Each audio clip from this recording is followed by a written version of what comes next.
Good evening and welcome in to Tornado Live here at Black Horse Pub and Brewery. Heath Dunkel alongside Scott Dunkel. So excited to be with you all tonight. Appreciate all those that are watching on air as well. Got a great lineup tonight, volleyball, band, and then talking a little football as we close things out. Tonight for volleyball, we've got seniors Jakara Shiverdecker, Kendall Crawford, Jamaica Starks, and Brooklyn Humphrey. And ladies, appreciate you all taking the time, going ahead and jumping right into it and letting you all answer some questions for us. The first one for each of you, and we can go from left to right, and then we'll take individual questions from there. Tell us your name, position, and how long have you been playing volleyball? My name's Brooklyn. I've been playing volleyball since 7th grade, and I'm a right side. My name's Kendall, and I'm a middle blocker, and I've been playing for 4 years. My name's Jakara. I'm an outside, and I've been playing since 6th grade. My name's Jamaica. I'm a DS, and I've been playing since sophomore year. All right, excellent, ladies. So tell us about how the season's going so far. The season is actually starting off. We started off very strong with our play day. It was a very fun game, and it was like the first time we all got to actually play together because Brooklyn, she just came this year. So we got to see her play, and she obviously showed out. It was just very fun. We also have some new people that came in also, such as Kiki and MK, who recently joined us, and we've all been just like bonding as a team and like working together, keeping up with each other.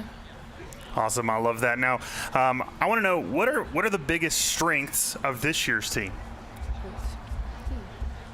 Our biggest strengths are the communication and how well we've bonded as like individuals together, not separate, and how well that we come together when bad things happen and other stuff like that.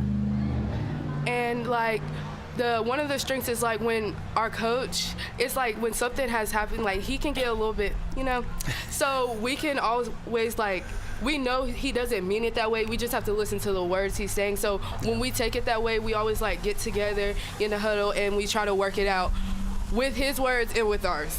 Yeah, that's a good thing too, because sometimes coaches can get a little fired up, a little excited, and the more you've been with a coach, the more you kind of get to know their personality and obviously develop a relationship, which is super important, because then that helps you understand in those moments, hey, I know they're coming from a place of love. They just want to see us succeed and be great. So I love that, and I'm sure that helps too with the newcomers when you've got a coach like that, and they're like, well, wait a minute, and you're like, no. He means right by this. Here's what he's trying to communicate, and here's what he wants for us. Next question for you all. Every year you get to learn, especially as underclassmen, you get to watch the ones that come before you do the things and show what it looks like to be a leader and how to operate as a senior or as an upperclassman. Can you all tell me what you've learned from the previous seniors and how that's maybe helped you lead this team? We've learned a lot about just loving each other no matter what and sticking together and making sure that everybody is like okay, everybody has everyone, and just the team bonding type situation. Last year's seniors, they all had like a little role. Mm-hmm. So it was like McKenna, she was like not like the leader, but she would like if you're on the court, she would say something like, she would say it in like not a mean way, but she would be like a little bit harsh, but she means it like lovingly, like she just wants to win. And then Emery, she was just there for support. She was always just happy. Riley, she was like the mom of the group. She would just like, she would make sure everybody's okay. And then Dylan, she's there for fun, just like Emery. She's just always having fun and joking around. I'd say it's a good thing though, like you said, you have some ones that are just there to love on you and support you and be positive, but also when you have those that can give you some constructive feedback. Sometimes it's not always easiest to hear in the moment, but sometimes it's what you need. And when you have, again, I'm going to kind of go back to this, but I think you all know how important this is. When you have a relationship with someone and they give you constructive feedback, it's a whole lot different than someone you don't, right? And you know what they mean, you know what they're trying to do, and you're going to usually take it to heart when you have a relationship with them because you know where they're coming from. So I love that. That's awesome, and certainly proud of you all and what you've done so far this season. Scott, I'm going to let you ask him a couple questions real quick. Sure. Thank you, Heath. As you know, some different sports, there's always somebody that's kind of got a little rituals they do before the game. How do you prepare for the game? Do you have any little rituals, superstitions, or anything? So before every game, after warm-ups and everything, we go into the corner, he gives us talk, whatever, and then we do a prayer at the end, which is basically like our ritual after every game and, well, before games, we do a prayer. Okay. Also, you're all seniors, so I'd like to know, what are your plans after high school? Are you going to continue with volleyball somewhere else, college or somewhere? After high school, I wanted to go to college to play volleyball, but to also become an ultrasound tech.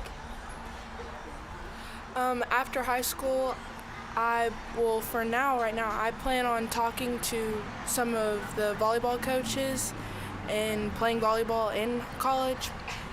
And after I get done with college, I plan to go to cosmetology school. I do not plan on playing volleyball in college. I plan on going to college for business and finance for real estate. I don't plan on going to college for volleyball. I plan on going to be an ultrasound tech and just to be in the nursing field. Very good. Very good. That's awesome. Some tornadoes doing some great things after high school. I love that. Ladies, last question for you, and it may look a little different for each of you, so I want each of you to kind of give me an answer here. But what does Alcoa mean to you? Alcoa means family and a support system. Very hardworking, very supportive. It takes a lot of strength to be out Alcoa.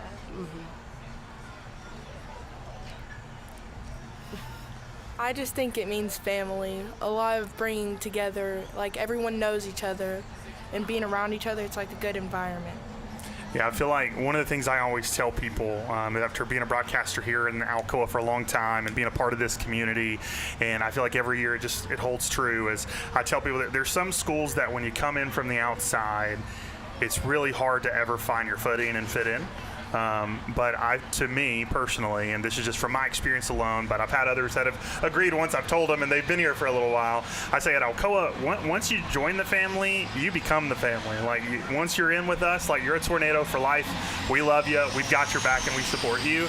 And so, definitely that goes for you, Brooklyn. We appreciate you being a part of Tornado Nation. We're glad you're here. But so many great Tornadoes came before you, and we know you're just going to continue to be another Tornado that does great things even after you leave Alcoa High School.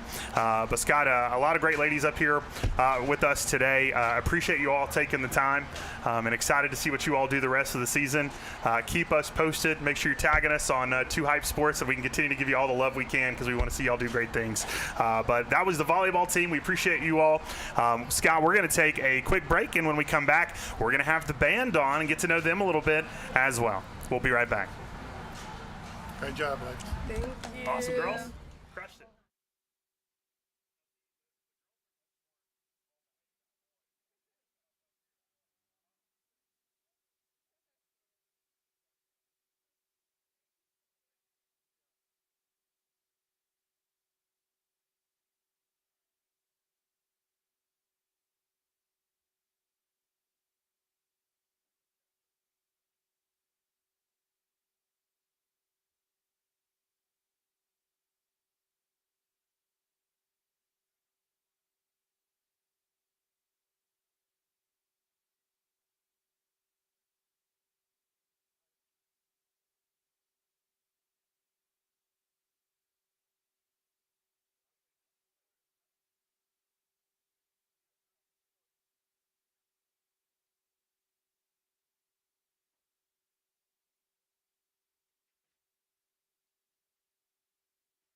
Live, Heath Dunkel and Scott Dunkel. We just got done moments ago with the volleyball team. A lot of great girls, Scott, that we had. Seniors, Jakara Shiverdecker, Kendall Crawford, Jamaica Starks, and Brooklyn Humphrey. Learned a lot about those ladies. And it sounds like, too, even after high school, they've already kind of got their minds on what they want to do next. And that's exciting, too, because sometimes senior year can be kind of scary, trying to figure out what the next step in your journey is. But it seems like they already are kind of mapping out plans, which is really awesome to see. And so now with the band, we've got Dante Gomez, Fernando Martinez, and Micah Larson. So, boys, I'm going to start off with the questions, and Scott's going to take it from there. Tell us your name and what instrument you play. My name is Fernando Martinez, and I am the drum major of the marching band. My name is Dante Gomez, and I play trumpet. My name is Micah Larson. I play mellophone and French horn. All right, looks like you're ready for me. Okay, guys, well, one of the things I want to ask you, obviously, is how's the season going so far? Well, I think it's been going great. I think the effort and work each individual in the band has been putting in is really, really good. I think we all show up with the right mindset, and every time we're out there in our practice, we're putting in the effort. We're improving, whether it's even a singular note, a singular movement on the field, a part of drill, a visual. I think every time we're out there, we always know that we can always be better because no band is perfect. So there's always a little thing that you can improve on, even if it's the smallest note or one little movement on the field. But I really think even at the run-throughs, at the football games during halftime, I think each one has gotten progressively better, and we're at the point to where we can feel not like perfect about the show or the position where it's at, but we can feel pretty confident in what we're going to be able to achieve if we put in the right mindset and effort into what we're doing. Okay, one of the things that I enjoyed in band, and I was a 4-year band member myself at Gibbs High School, I was a trombone player, was the competitions. I used to love doing the competitions. Have y'all done any of those yet so far this year? We haven't, but we're about to have one this Saturday that we've been preparing for all season. And, the competitions are a whole day event. It's from morning to night. It's not just a performance aspect, but also watching the other bands and supporting them and just being in that whole experience. And like you said, they are one of the best parts of marching band, and they're always very joyful, and I've always enjoyed them. So I'm glad to see how this one goes this Saturday. Yeah, one of the things I always enjoyed was not only competing in those, but getting to watch the other bands. You had some really good bands out there that are fun to watch. But just like football, band has a preseason too. Kind of tell me a little bit about what y'all have to do in your preseason to prepare for the football season and also for the competition. We always start really early. We have a band camp that starts in July, which most people don't get to see all the work we put in, but that's like a 2-week period. The hottest time of the year, and we're always sweating. But we do that. Those are like all-day events during that 2-week period, and we also have our after-school rehearsals, which they bleed into school hours. So we have like our last period is band, so that's like 4:30ish, and then we end at 5:30 on most days. So we do those on Tuesdays and Thursdays every week. We've had some days where we've had to cut them due to weather, either it being too hot or it raining, but we've made those up. So it's a lot of behind-the-scenes stuff that most people don't see, but we have our practices in our band camp that really helps us out during those. Right. You mentioned band camp. Do you go anywhere for band camp, or is it there at the school? We always do ours at the school, so we stay on campus during that. For people that don't know, got to applaud you guys, because personally I know from experience as well, and you guys are doing it now, is all the hard work that you have to put in to prepare, memorize music and everything else. So great job, y'all. And I've seen your stuff at halftime, and it looks really good. I really like what I'm seeing. You mentioned that y'all have something coming up. Do you know what it is, what competition you're coming up for? Is it? If I remember correctly, it's the Smoky Smoky Mountain Classic at Sevier County. Okay, right. Yeah. It's the first time they've ever done a competition at their school, so we decided it would be a good idea. Mr. McCurdy, we decided it would be a good idea to go support that band and that school since the first time they've tried running a competition like that. So might as well show them some love, Yeah. Exactly. Now, this is for either one of you to answer, or author if you want. What are your goals this season personally? So personally, I've been in leadership the past 2 years, but this year is very different from the three of us are in the top part of the leadership. So I want to see how much not only I can improve as a person, but I can improve in improving others, if that makes sense. Yeah. Like the ability to help others. Okay. Any thoughts about after high school? Are you wanting to go to college to continue your music career? Either whether doing like Mr. McCurdy did and, music was your major, or playing in like the UT Pride of the Southland band or another college band, anything like that going on? I don't think I'd get into like what Mr. McCurdy does as a band director. I applaud him for showing me the love and support and getting me into the hobby that I love. But if I were to go, because I still don't know what I'm doing for college-wise, but if I were to, I'd definitely play for UT's marching band. This might as well be a part of the best if you're here. Yes. Go ahead. Well, Scott, I've got one or two more that just kind of popped in my head as I was listening to you guys answer some of these questions, and this is just more out of curiosity for myself and something else someone actually asked me today to ask you guys that I just remembered as well. But so the first one, when it comes to competition and you guys are preparing for that, I remember from being in choir in high school, we had pieces that we were working on throughout the year that we would do a majority of at different competitions, but sometimes we pull some things, we'd only do certain ones. The set that you guys do on Friday nights, is that going to be the same set of songs you're going to see at a competition, or do you guys prepare some others that maybe you say, okay, we're going to throw these 3 or these 4 maybe we didn't do on Friday, but we're going to do these at competition? What does that normally look like for you guys? So normally every time we're at a football game at halftime, the music's the same. Well, it is usually the same. Mm-hmm. Sometimes if we don't think one of the movements, so each show has like 4 parts to it, mm-hmm. and if we don't think one of the parts is 100% ready to be performed, we cut it out for that football week. But overall, we play the same music at competitions and football games. Okay, like the props you see on the field. So for example, this year we have the spider domes, mm-hmm. ramps, and all that. Sometimes we don't bring all of those out just because either weather. It's not an away game because there's too much. There's a lot this year. There's more than any other season I've been here. There's a lot of like props and visuals. So depending on the game, we might not bring all those out. But normally the show that you see at halftime during Alcoa football games is the same show we're going to put out at the competitions with the same mindset, same effort, and same mindset. Yeah. All right, the other question I've got for you guys, and this is one that someone asked me today, and I thought, I've never really thought about this before, so I'm curious what your answer is. So playing nonstop with a really loud group, big band around you, is there ever a time where you feel like you or someone else maybe uses any sort of noise cancellation in their ears just to try to help drown out some of the other noise, because it is pretty loud, I would say, in the middle of that band? Like, does anyone ever use those just to try to help themselves focus on what they need to do and not hurt their ears?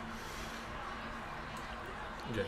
So I do believe that drumline uses some sort of damping device or something, because it's very different from playing a wind instrument that points away from you than playing a drum like right there, breathing mm-hmm. directly into your ears. But the issue as to why we can't all use them is that at the same time that we're practicing and we're playing, we also have to be able to hear the instructions from the directors and from other people on the field. So it is really loud. I do get plenty of notifications on my Apple Watch that I'm going to go deaf. But mostly you get used to it over time. Yeah. That's a great answer. All right, awesome. Well, thanks, man. Last question for you guys, and this is one for each of you to answer. What does Alcoa mean to you? You know, it's really a sense of community. That's where I find my identity in. I'm actually a tuition student, but this is where all the people that I know are and the people that support me is at Alcoa. So that it's like a big old hug is what it's like for me. Yeah, So I love that. Cass, what about you?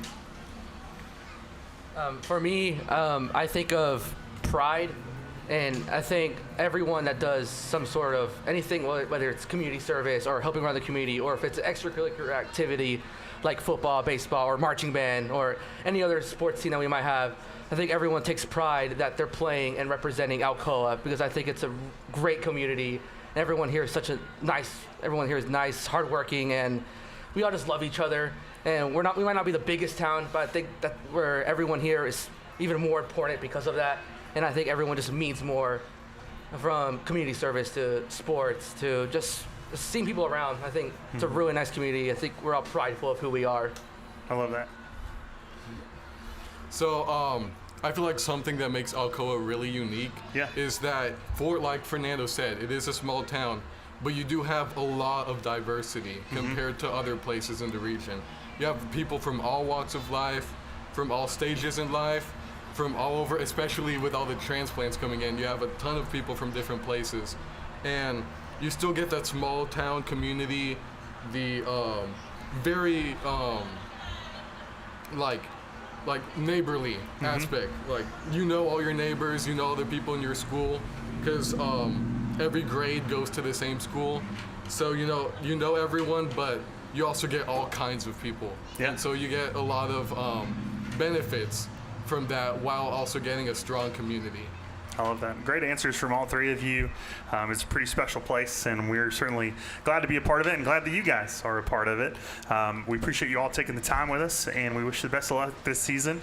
But now, Scott, we're going to take a quick break, and when we come back, we will wrap it up by talking a little Alcoa football as we end our show tonight. Thank you, guys. We'll be right back. Good job. All right, thank you. Thank you.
please save us. All right, welcome back into Tornado Live here at Black Horse Pub and Brewery. Heath Dunkel here with some of the members of the Student Council. Appreciate you guys being here up on the stage with us. I'll start off with having each of you give us your name and a little bit about yourself. Go ahead. My name is Ashlyn, and I am a sophomore, and I play softball and volleyball. My name is Jaden, and I'm a senior, and I do cross country and track. Hi, my name is Whitley. I'm a senior and I do soccer and tennis. Hi, my name is Josh Choi. I'm a senior and I play soccer at Alcoa. Hi, my name is Dante. I'm a senior and I do band and a couple of clubs. My name's Campbell. I'm a senior and I run cross country and track. Awesome. Thanks, guys. So next question for you. I understand that each year some groups are tasked with coordinating an event. For you all this year, it's the homecoming court. So talk to me about with the homecoming and really kind of what it's taken to put this together. And then maybe what were some difficult parts you guys had to overcome? Okay, I'm just going to start with the difficult part. So we've honestly had some great options for people to present the king and queen for homecoming court. And one thing that was difficult for us was to choose someone to present. We had lots of different options, but we went with Miss Watson and Mr. Collins just because they've kind of left a mark on the senior class a different way than other teachers have. So. Any other difficult parts, or you think that was the biggest hurdle for you guys? How long did it take to plan? I wouldn't say it took too long because we just had to choose somebody or two people technically, but it was just kind of hard because we had to write about them. Yeah. And so it was a little bit more difficult to write about them and make sure we had the words right and everything. Okay, awesome. Now for some of you that are on the court, I want you to talk to me about, number one, what does it mean to you to be on the homecoming court? It means a lot to me because you're representing your grade, and I just am someone that likes to advocate for people who can't be spoken about or don't have the voice, and that's really special to me to advocate for those, and just that those people voting for me, and it's just really exciting. Yeah, I would agree. I'm on the senior court, so it's really special to have been on it all 4 years, and it's just kind of cool to see that you represent your entire class, and they just continue to vote for you, and yeah. Now, I never was on a homecoming court, but I remember my prom days, and so I got to know, are the fits ready yet? Oh, trust. They're ready. All right, awesome. All right, well, last question for you guys I want to know is, I know for the seniors and sophomore, I want each of you to answer this question. So I know the big question, especially for the seniors, but I'm going to let you answer it as well, is you've been tasked with answering, what do you want your legacy to be when you leave Alcoa? So I'm going to let each of you take it away. Well, that's a hard question, but for all my 4 years of Alcoa High School, I've really tried to have a really good relationship with different teachers, and if it was a hard class or an easy class, I kind of had to show what I was really good at and what I wasn't. So I think my relationship with teachers really shines bright on me, especially just because I think that they just see my personality and they like that. So yeah. So I'm Dante again, and I feel like throughout high school, I've done my best to challenge myself in different ways, and I want to impress that onto the other classes, onto the younger people, to try to do their best to challenge themselves and change things in their environment if they don't agree with it or they think they can be better. Yeah, like Dante, I've also tried to challenge myself all 4 years of high school, and I believe I also know a lot of lower classmen, so I hope that they can look at me as a role model and can sort of use me as a map and try and do what I did to better their high school years.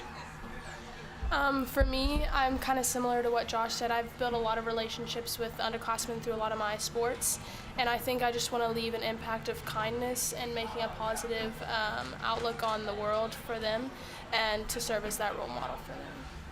I feel like mine's kind of a combination of what everybody said. It's kind of like you've been there for all 4 years, so you want to make a lasting impact, and I just want mine to be like I was kind, and building relationships with teachers really help, and then also having relationships with underclassmen so they can look at you as an example for the future.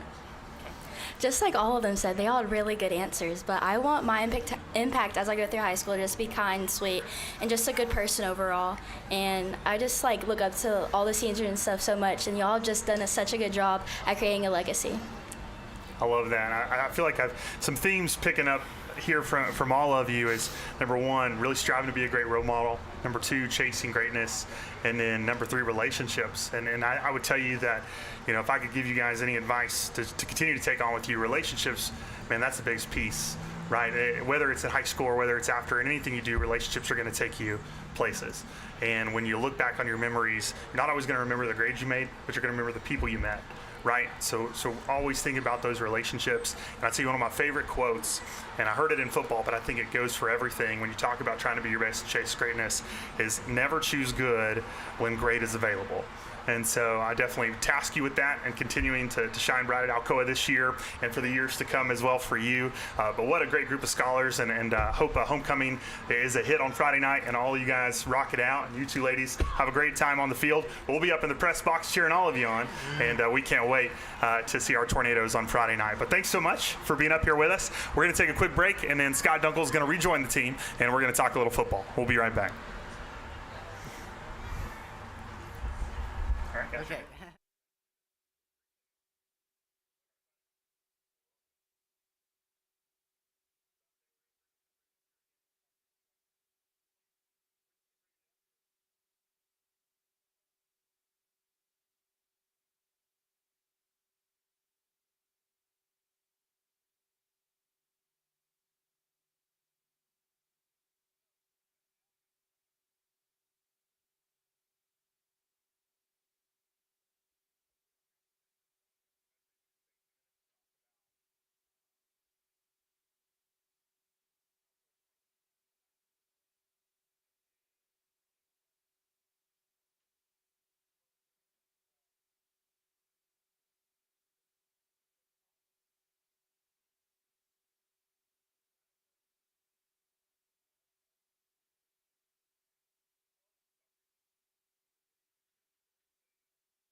Welcome back into Tornado Live as we wrap things up here, Scott. What a great group of students we've had with us so far today, starting off with the volleyball team, then with the band, and then wrapping it up with the student council. Some really good groups up here on the stage, some great answers, and the future is bright in Alcoa. That it is, Heath. And like you said, getting a great group of young people up here, getting a chance to know them, know a little bit more about something with Alcoa other than just the football team. Absolutely, yeah, because we spent a lot of time with the football team, but getting a chance to get to know some of our other student athletes and just some of our other scholars within the school is really fun to listen to, and obviously getting back to your roots and getting to talk to the band as well, a great group of young men who were up here with us today. But Scott, as we wrap things up, got to talk a little Alcoa football. So your Tornadoes so far this season, 4-0 to start the year, and have really kind of blazed the trail so far this season. They had a close one in Elbiter with the Maryville Rebels to start the season, but since then have really been on a roll, beating Bearden by 50, beating Gibbs 52-7, and then Blanking West beating them 35-0. It's been an impressive year so far for Alcoa, and they get back to region play this week. Yes, Heath, that they do, but they have a familiar foe in Union County coming to Alcoa to play. Union County still struggling to get into region play and start playing some teams, but eventually they'll get there, but unfortunately this year's not going to be it. Yeah, as Alcoa moved up this season to 4A football, a new classification, we knew we'd see a bunch of new faces, and we have, and we will continue to see those this season. And we've seen Gibbs, we'll see Fulton, South Doyle, Heritage, Carter, and Anderson County this season. But there's one familiar opponent, as you mentioned, Scott, and that's Union County. And I've talked about this before, but poor Union County, who is just continuing to try to kind of figure things out for their football program. Would have loved to have seen them stay down in 3A, if not even maybe potentially see if they had a chance to move down to continue to grow and develop. But they, I guess because of school size, had to move up and join us, and I'm sure they would have liked to have avoided that. It has not been a great year for them as well. Patriots continuing to struggle, and it looks like it may be another difficult one this Friday night. But before we get to that, Scott, kind of take a rewind for a moment and rewind and look at West, as Alcoa beat West 35-0. It was a huge game for the Tornadoes. It was a game, honestly, I thought maybe might have been a little closer. I thought they might have been able to put a few more points on the board. I think kind of took them a minute to get going, but then once they did, man, they really got rolling. As Condish Cherry, over 150 yards rushing, was our Print FX player of the game, brought to you by Kenny Jarvis, Farm Bureau. But 150 yards rushing, you don't see that a lot, at least with Alcoa, because by the time they could get those numbers, we've got our backups in, but we had to play him a little longer on Friday night, and he was able to accumulate a lot of stats and certainly earned that Player of the Week plaque. That's right, Heath. As West, they've struggled this year, but they are not a bad team. They're a really good team, just not quite clicking yet on all cylinders, trying to get that